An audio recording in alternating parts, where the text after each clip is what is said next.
All right. Hey everyone, welcome to the One Stop Wrestling YouTube channel once again. And this time I have got a very, very special guest. Let me introduce you to the all-American ass-kicking machine, Hold My Beer Hanson. Sir, how are you doing? Thank you for coming on. How you doing, man? How you been? I'm great. I'm great. Yeah. How's the weather over there today? Oh, not terrible today. It's bright and sunny. You know, I just came back from Florida over the week. I was at a conference from a real job, and been getting my ass whooped all weekend. So yeah, I think it's finally glad to be home. Drink a couple cold beers. Just got off work. I'm thinking it's gonna be a great day. You know what? Because I've got you on and you are called Hold My Beer Hanson, I thought I'd kind of join you in having a beer for this one. Hell yeah. So, here's to you. Cheers. So let's get straight into this. You are currently based in Atlanta. Yes. I'm a South Georgia wrestler that travels to North Georgia, which is about 3 hours drive for anyone that's wanting to know. Typically all of my bookings are up there, and it is a hotbed in Atlanta. It is honestly one of the wrestling capitals of the US. So I mean, if you're gonna wrestle anywhere, you gotta start, where your focus group is. Absolutely. And you are 100% right. It is a hotbed for wrestling. It always has been. And you have been working for several promotions recently. So you've been working for like Southern Honor Wrestling, Pro South Wrestling, Viral Pro Wrestling, just to name a couple. What is it that there's makes a bunch. There's a in that area. Honestly, the amount of talent just condensed in that area, it can either be a politics game or it could be a very tough game of who is the best. And I'm hoping that whatever I'm doing right, because there's a lot of great talents on the shows that I'm on. And my God, I'm trying to so whereas some people are out there, they're doing all the flip flops, flies, they're doing all the technique and everything like that. Me and my tag partner, and we bring our own style whenever we go to wrestle. We can still do some of the technical wrestling, but that's not what they pay us for. So yeah, wrestling in Atlanta, it's a wild buffet of talented people. Just to name a few: David Ali, Joe Black, Will Huckabee, my tag partner. With my boys, Southern Strong Style. There's so many people. Carly Bravo, he's on AEW Dark. There's just so many people in the North Georgia area you could look at. And you're like, man, these people are something. So you've been doing this since around about 2019. What made you get up one day and go, do you know what? Fuck it, I'm going to be a professional wrestler. When was that moment, and how did you get there? It started when I was working at Walmart. I was doing day by day, working a 9-to-5 job, and I got a call that my grandfather passed away. And so, at the funeral, we went through all that, but after the funeral, we went back to my dad's house where everybody was just drinking beer, telling stories, and having a good time. And the one thing I noticed at the funeral was just how many people were there and who came to see my grandfather, and the lives he's, touched and talked to and been with and had a relationship with. It was just nice to see. And it kind of just put something in my brain that, working this 9-to-5 job and just paying the bills ain't enough. I need something fulfilling my life. So I'm going to the gym at the point because I already had my heart broken by a girl. So I'm going out, working out, trying to look good, stuff like that. And one of my dad's buddies, he goes, you know what? You like wrestling so much. Why don't you go be a pro wrestler? I was like, I don't know, man. You never really think about these things. When you're just a normal person, you're like, I don't know who to contact. You just go and watch it every once in a while. But here I am. I go to the gym one day and I see this wrestler. He's a big old dude. He's got blonde hair. He's African American male. He's just 400 something pounds. His name is Pure Goodness. And I say, man, I was betting on you that battle royal. And then conversation kept going, and I said, who would I have to talk to be a pro wrestler? So he gave me the contact. Next thing you know, 1, 2, 3. 9 months later, I'm hitting the ring and my first ever match. How difficult was it starting around about 2019? Because obviously the world came to a halt and the COVID pandemic hit. And for a lot of people like yourself who were getting their start in wrestling, everything shut down. How difficult was that for you? Well, for all of 2019, because I started in January, I got that whole year in, so it was a fun ride there.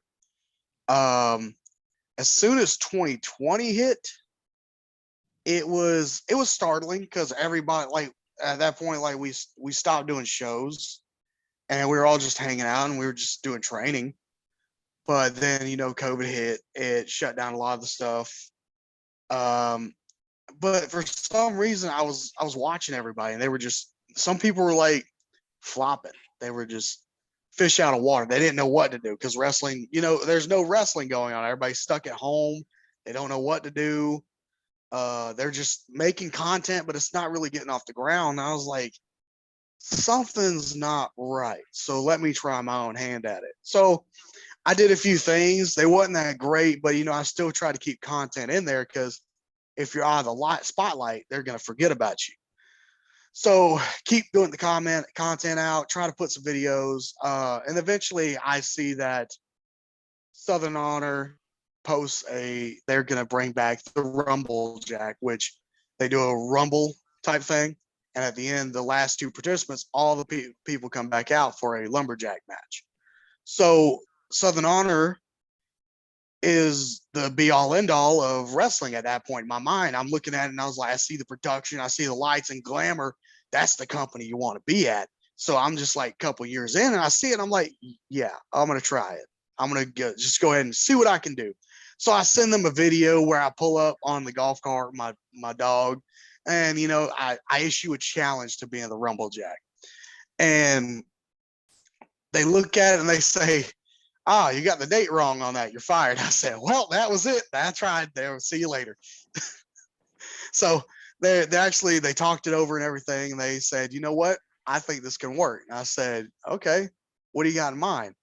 We're going to run a campaign. We're going to keep denying you of coming in, but you have to work twice as hard just to get everybody behind you to be in the Rumble Jack. And to kill I killed the lead there. They kind of like, they told me to keep that under wraps, but I feel the story's out already.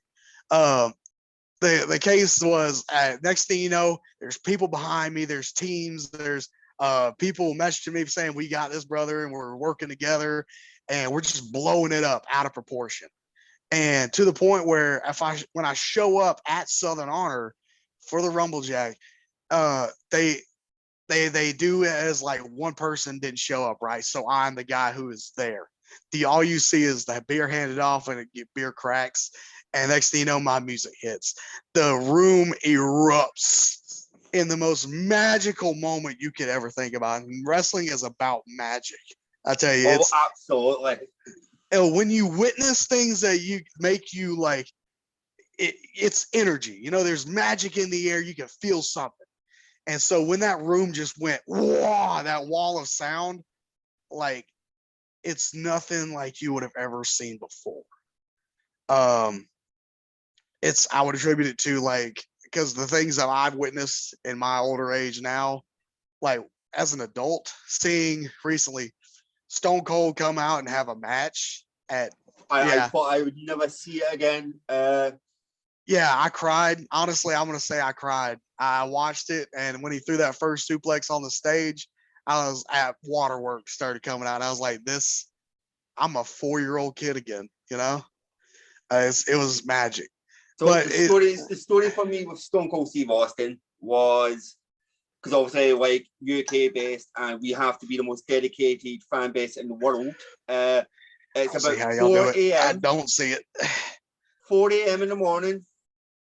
Everybody, I've got friends around watching.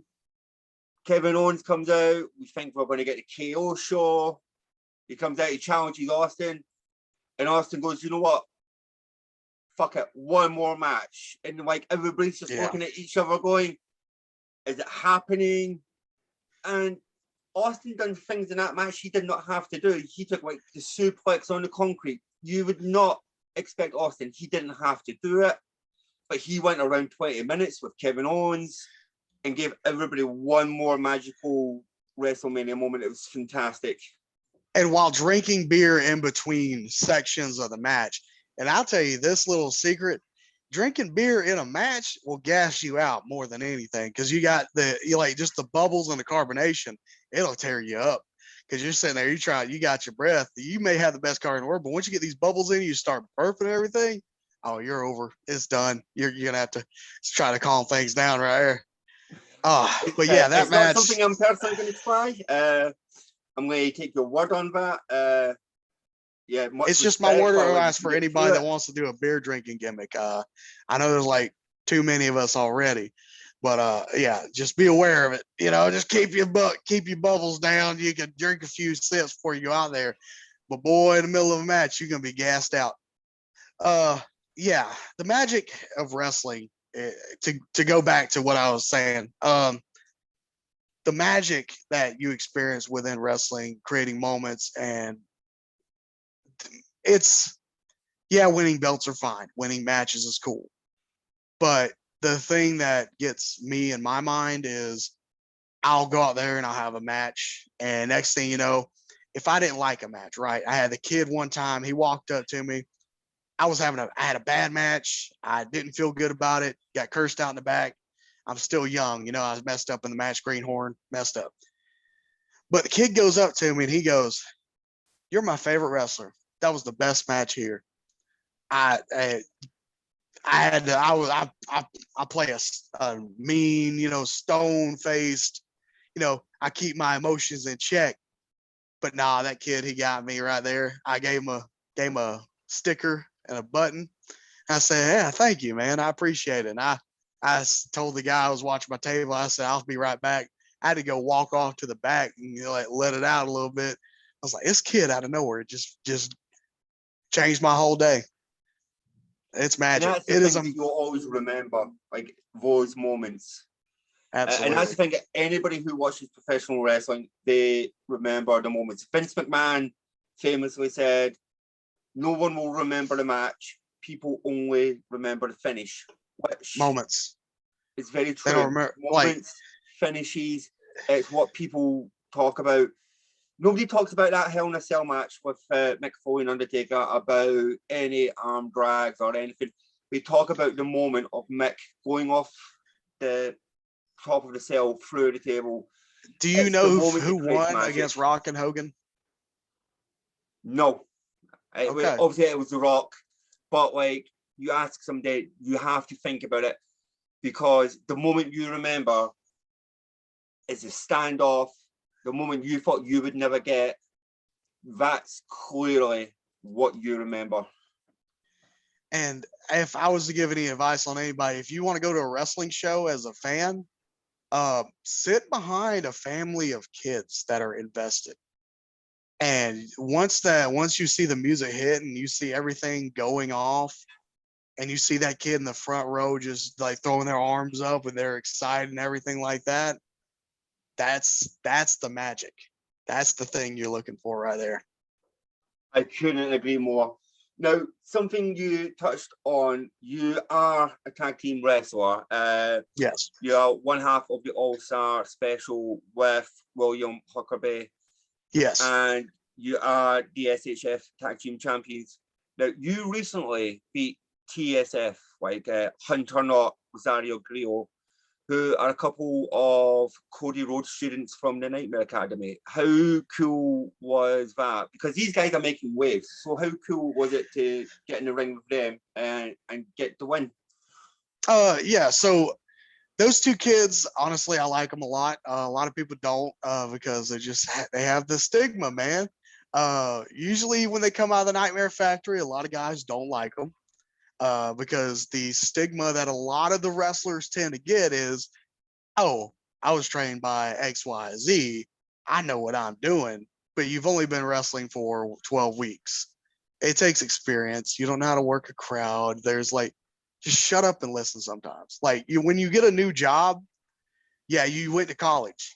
Great job, but you know it doesn't give you experience. So you need to go out there and you're on the job training. Uh, no matter what, wrestling is a job. You have to make sure that when you show up, you're ready to work. You know what you're doing. You're trained. You're the tasks at hand are different each time, but you know the general formula of what's going on. Yeah. Like buddy who's building floors over here for delivery trucks, yeah, the order may be different on each truck, but he knows how to do the floors each time. Like it does not change. So it's just like some people just don't know when to quit talking. Some people just uh what am I getting on here? No, I'm focused on TSF. TSF is honestly one of my favorite tag teams right now that came out of the factory. They're great, they listen, but they talk too much and they get their ass whooped. So next thing you know, they mouth off a little too much. They said they on AEW Dark, they trained by Cody. Yeah, I get it. Cool. You paid your $5,000. But guess what? It wasn't enough. So, but even then, I mean, if you look at the tag team we beat for the titles, it took a long road. We didn't even beat the full tag team because one dude got injured.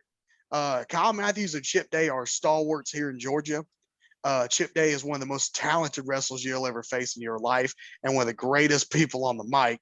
Kyle Matthews, honestly, the scariest mind in the business because between him and Sal Ronaldo, I keep getting his name wrong. And I should know it better. But Sal and Kyle, I say, are the greatest minds in wrestling in Georgia because they just have so many ways to get around to things, so many answers. They could pull out anything on the fly, and it is honestly an amazing thing to see them wrestle. The technical excellence was the team that we beat for the titles, and I really hope we can get that rematch because until like we get that, we have not beat the team in Southern Honor. But we have actually faced a good team at Viral. We were former Viral tag champions, the Dawsons. Former, like they were on NWA and all that. And those two guys, big, burly. It's like Vader and Bam Bam Bigelow. You know how they tagged, right? It's two big hosses, and I tell you what, they are the toughest challenge we got right now. Hopefully, we'll be facing them soon. We got a match coming up at Viral. That's going to be helping us. Like we're going to get that number one contender spot. That's no doubt about it. We want our belts back, but we've been clawing and scratching to get our way to the back, and we can't stand it no more. We can't have them coming around cheating people out of the belts no more. So you know what? We're going to take the matter into our own hands, and we're going to get our titles back. Honestly, All-Star Special's on a roll, and it's coming to everybody's attention that, hey, justice is about to be due. We're about to get them belts. So now I want to bring up something. So obviously you said that TSF came in and they mouthed off. They said that they were on AEW Dark. Now AEW Dark has helped bring exposure to a lot of independent wrestlers. Do you see something like Dark or Dark Elevation being like a goal for you guys to get a chance to get on national TV? Is that something you can see happening in the future? Have you thought about something like that? So I'll put it into this. I don't want to shit on anybody for going on Dark. Because honestly, I see it as a great thing. Yep. But also I don't want to say I'm going to ask for it because I would rather things come to me. Does that make sense?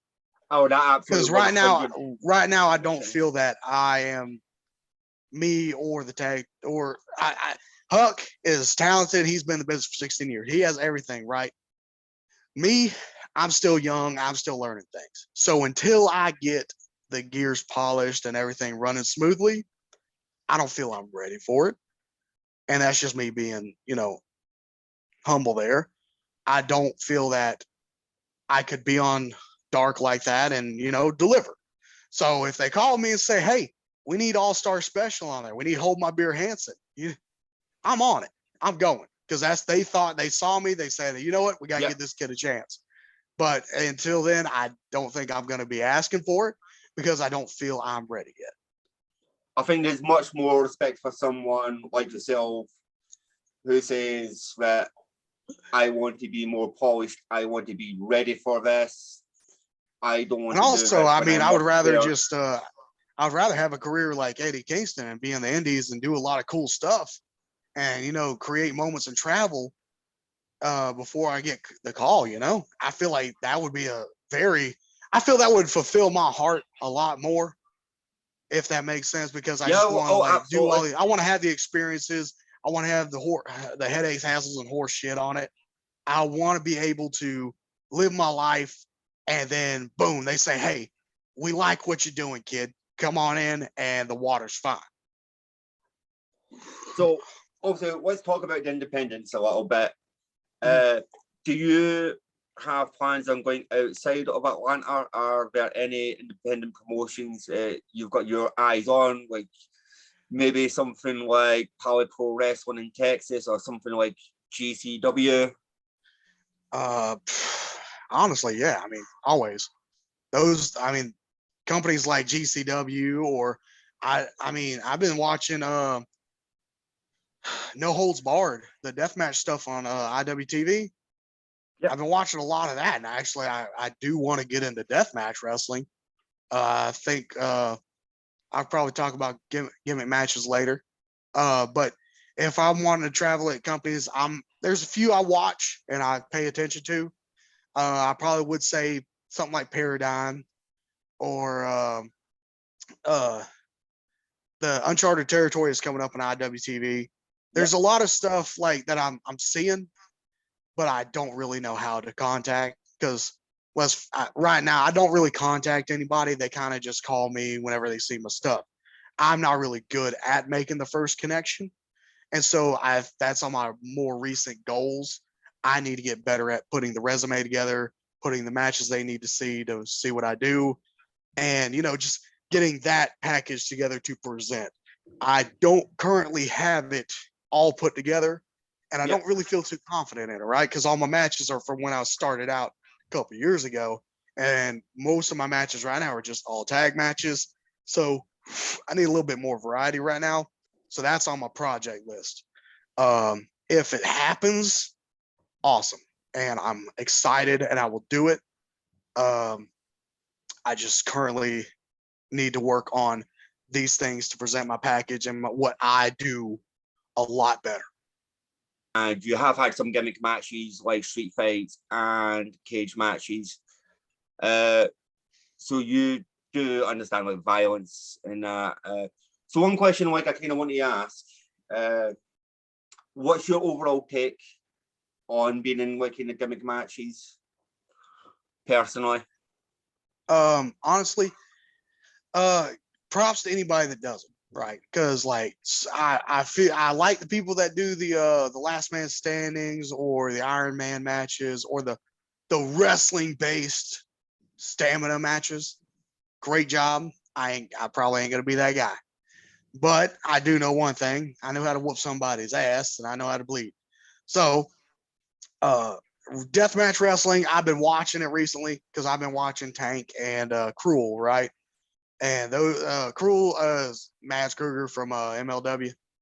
I've been watching these crazy ass matches of these dudes, and they're out here. They got glass light tubes. They got a sickle. Like there's just so much stuff going on, and it's honestly just seeing how wrestling is still working, even in an ultra violent environment. It's honorable to me. I like it. It's tough as shit. Ain't nothing cooler than a dude covered in his own blood whooping another motherfucker's ass. I will say like the most raw idea in my head is I could have blood coming down from my face holding up a title of standing over somebody. That to me just puts signals in my head that that's a bad dude right there. That guy right there, he's gonna take somebody down. that stuff, that gets my blood boiling. That gets me going, man. Now, one question I want to know, because obviously you are in the industry and it's always like interesting how you guys talk about.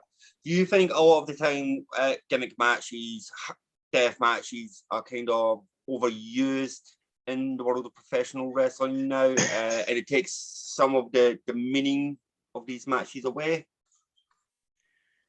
I don't think it's the use of the gimmick match as much as the not putting enough behind it, right? If you and me are stepping into a cage, it's because at this point, nobody else is getting in this match. We are fighting and we're going to leave one person standing because we want one guy to be the one that has. Yeah. And when it's all said and done, this guy is right. He has beaten him. He has demoralized him. He has defeated this man, and cannot stand anymore. That is what it should stand for, no matter what, on these gimmick matches. But on these deathmatch shows, it's honestly like Pit Fighter, or say it's like these tough some bitches. It could be shows where, I mean, you look at MMA, for example, right? Everybody's in a cage, they whooping each other's ass, and there's blood, ultraviolence, broken bones, broken limbs all the time, right? We're there to see a car crash. I think it depends on your crowd and what customers you're catering to, because if these people paid to see you at a show where everybody's expected to bleed, you dance, you're going out there and you're going to be in glass and thumbtacks and wood, barbed wire, and all that shit, right?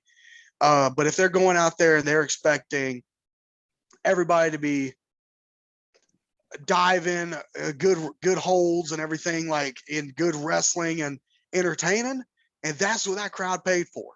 It's just who the crowd wants to see and what they want to see.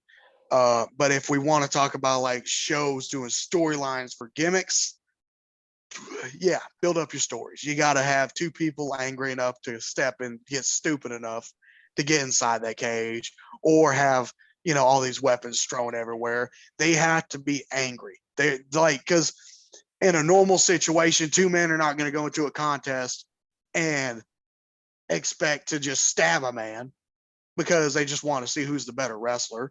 No, they want, this dude wronged me, so I'm going to beat him up and I'm going to kill him.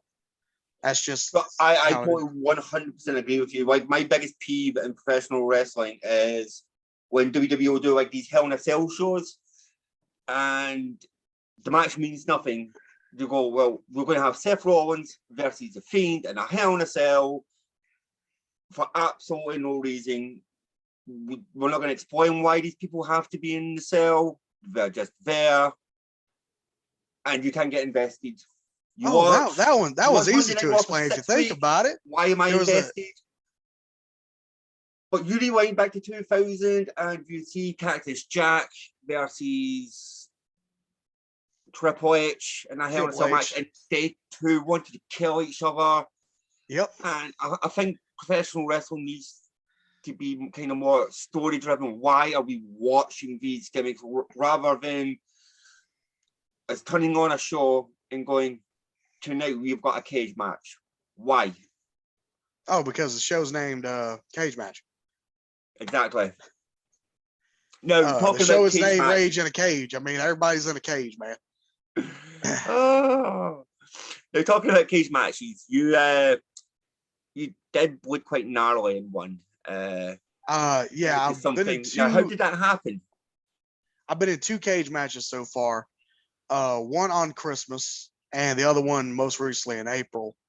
So there's a gentleman and a company that I do not like, and I honestly see myself as a hero for trying to get rid of them.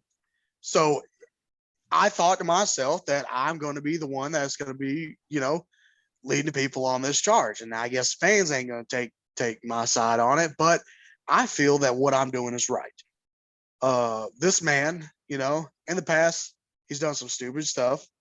and he just came back as a welcome hero, and everything's all fine and dandy. And he's not paid his price in blood. He has not said he's sorry enough. He honestly, I don't feel like he should be back. So I took it into my own hands. I hit him upside the head with a pipe.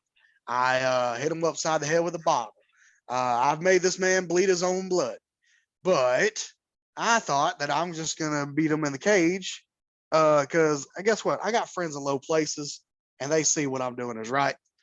And then somehow it escalated. And I don't want to, if you want to go check it out, you should probably go check it out. But he brought a friend that I thought was going to be one of my friends, and so I had to fight a battle that I may not have won the battle, but I did win the war because he had to step down to the level that I proved he was. So yes, I may have been left bloody on a table with thumbtacks, but he had to step down, get into the nitty gritty, and show the people that he is also just a piece of shit. Fantastic. Now, obviously, you said